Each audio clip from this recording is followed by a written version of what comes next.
मिथुन राशि बुध प्रधान राशि है, उनके लिए ये सप्ताह क्या लेके आ रहा है, कहाँ रखनी है सावधानी। 31 जनवरी से लेकर 4 फरवरी तक के समय अंतराल की हम बात करेंगे और ये राशि पर मेरा नक्षत्रों के आधार पे है। चंद्रमा जिस जिस राशि में नक्षत्रों में घूमेगा उसी आधार पे उपाय बताऊंगी और उसी आधार पे आपको काम करना है। तो शुरू करते हैं राशिफल। स्वागत है आपका ज्योतिष वास्तु और उपाय के चैनल पे मेरे न्यू व्यूवर हैं तो प्लीज़ मेरे चैनल को सब्सक्राइब कीजिए और सभी से विनम्र अनुरोध है कि कमेंट में जय श्री राम, ओम नमो भगवते वासुदेवाय, ओम नमः शिवाय अपने इष्ट देव का नाम अवश्य ही लिखिए। मिथुन राशि बुध प्रधान राशि है और बहुत ही बालक स्वभाव इन राशि का होता है। जैसे बालक दिल के सच्चे होते हैं उसी टाइप से मिथुन राशि वाले बहुत ही सच्चे होते हैं, सभी की सहायता करने के लिए अग्रसर रहते हैं। इनके मन में छल कपट की मात्रा अन्य राशियों की तुलना में काफ़ी कम होती है। तो ये जो दिन चल रहा है, स्टार्टिंग इनकी अच्छी हो रही है, सप्ताह की स्टार्टिंग इनकी धन लाभ से हो रही है, काम बनने से हो रही है। परंतु सप्ताह के अंत में जैसे जैसे सप्ताह का अंत आएगा थोड़ी सी परेशानियां आपको इस गोचर काल में देखनी पड़ेगी। 30 तारीख आपके लिए ठीक है, आपकी कोई इच्छा की पूर्ति हो सकती है। जल्दबाजी आपने करी तो काम आपके बिगड़ जाएंगे। कम बोलें, शांत रहें। 31 तारीख की बात करें तो 31 तारीख को 4th हाउस में आपके चंद्रमा चल रहा है। 4th हाउस होता है हमारे सुख का, भूमि, भवन, वाहन, साथ ही साथ माता का भी यही घर है। तो 31 तारीख को आपको अपने माता के स्वास्थ्य का ध्यान रखना चाहिए। प्रॉपर्टी अगर आप खरीदना चाह रहे हैं तो प्रॉपर्टी की खरीद बेच से संबंधित कार्यों में डिले हो सकता है, आपकी बात न बने, इस टाइप का हो रहा है। कारण इसका यह है कि ये दिन आपके लिए मिला जुला परिणाम लेके आएगा, क्योंकि चंद्रमा जो है वो राहु और केतु के अक्ष में आ गए हैं। खुद तो चंद्रमा बैठे ही हैं केतु के साथ, उस पर राहु की दृष्टि है।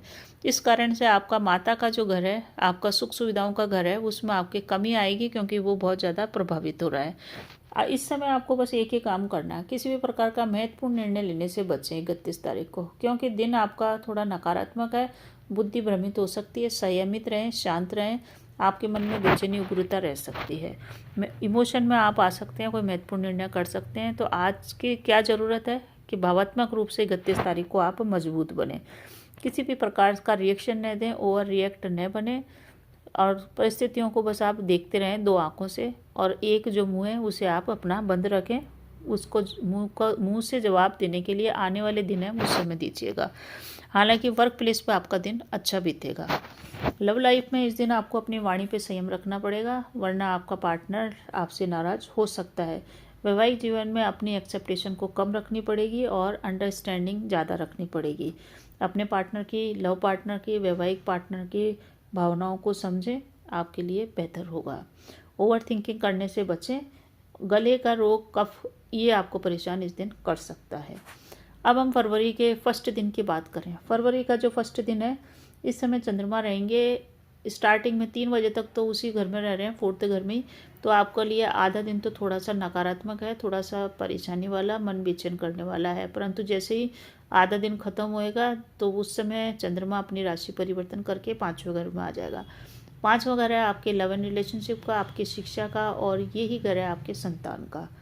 यहाँ पे आएगा चंद्रमा और ये चंद्रमा रहेगा, षष्ठी का चंद्रमा है 1 तारीख को और चित्रा नक्षत्र में चल रहा है। कन्या राशि का ये 5th हाउस में जो चंद्रमा आएगा ये आपके लाभ को बढ़ाएगा, क्योंकि इसकी सीधी दृष्टि आपके लाभ भाव पे पड़ी हुई है। तो लाभ के घर को देखेगा तो आपको लाभ होएगा, आपको अपने भाइयों से भी लाभ होएगा, आपको अपने संपर्क से लाभ होएगा, आपकी मनोकामनाओं की पूर्ति इस दिन हो सकती है। धन भी आपको प्राप्त हो सकता है। जो भी आप काम, कारोबार, व्यापार करते हैं उसमें आपको लाभ होएगा 1 तारीख को। तो धन की दृष्टि से अच्छा है, क्योंकि गुरु की भी दृष्टि आपके इस भाव पे पड़ रही है। तो लक्ष्मी योग बना हुआ है, आपको लक्ष्मी की प्राप्ति इस समय होगी और ये लक्ष्मी की प्राप्ति आपके वीकेंड तक चलती रहेगी। तो धन की दृष्टि से ये सप्ताह अच्छा है। कार्य क्षेत्र में आपकी उन्नति होगी, वर्क प्लेस पे आपका मन लगेगा, प्रमोशन होएगा, इंक्रीमेंट होएगा या आपकी प्रशंसा होगी, तीनों में से एक काम होएंगे। ये सप्ताह का बहुत ही अच्छा दिन है। इसमें अटके कार्य भी बनेंगे, पेंटिंग कार्य होंगे। किसी भी प्रकार का कन्फ्यूजन, गफलत अपने मन में न रखें। कन्फ्यूजन है तो उसको दूर करें, आगे बढ़ें। आलस्य को भी आपको त्यागना पड़ेगा। वर्क प्लेस पे जो भी प्रॉब्लम थी वो प्रॉब्लम सॉल्व हो जाएगी। इस दिन 1 तारीख को वैवाहिक जीवन में अपनी जिम्मेदारियों का पूरी तरह से निर्वाह करें और लव लाइफ के अंदर हैं तो अपनी वाणी पे संयम रख के पार्टनर को प्रसन्न करने का प्रयास करें। स्टूडेंट्स के लिए ये दिन इतना बढ़िया है कि अगर इस दिन इनका एग्ज़ाम होता है गवर्नमेंट जॉब का या किसी भी प्रकार का या कोई इंटरव्यू है तो इनको सफलता मिलना काफ़ी हद तक तय है। तो स्टूडेंट्स के लिए बहुत ही शानदार योग बना हुआ है। इस दिन आपको पैसा उधार देने से बचना चाहिए, क्योंकि आपने अगर पैसा उधार दे दिया 1 तारीख को तो वो वापस आपको नहीं मिलेगा। पेट के रोग, आंखों के रोग या बॉडी के निचले हिस्से में आपके दर्द की शिकायत या प्रॉब्लम रह सकती है। 2 तारीख की बात करें तो 2 तारीख को चंद्रमा चलेंगे आपके राहु के नक्षत्र में, स्वाति के अंदर। तो ये राहु का नक्षत्र है, मन थोड़ा सा बेचैन रहेगा, इस कारण से इस दिन आपको बहुत ही सावधानी के साथ चलना है। 3 तारीख को चंद्रमा चलेंगे विशाखा नक्षत्र में। 3 तारीख को भी आपका मन 2 भागों में भटकेगा। हालांकि 1, 2 और 3 दोनों जो तारीखें हैं फरवरी, तीनों तारीखें हैं ना जो फरवरी की स्टार्टिंग की आपको मेहनत करनी पड़ेगी, और वो मेहनत आपको अकेले ही करनी पड़ेगी। आपको सपोर्ट कम मिले, साथ कम मिले, ये हो सकता है। तो ये जो फरवरी के स्टार्टिंग के 3 दिन हैं ये बहुत ही मेहनत भरे दिन है, जबकि जो सप्ताह का शुरुआत था वो काफ़ी अच्छा था।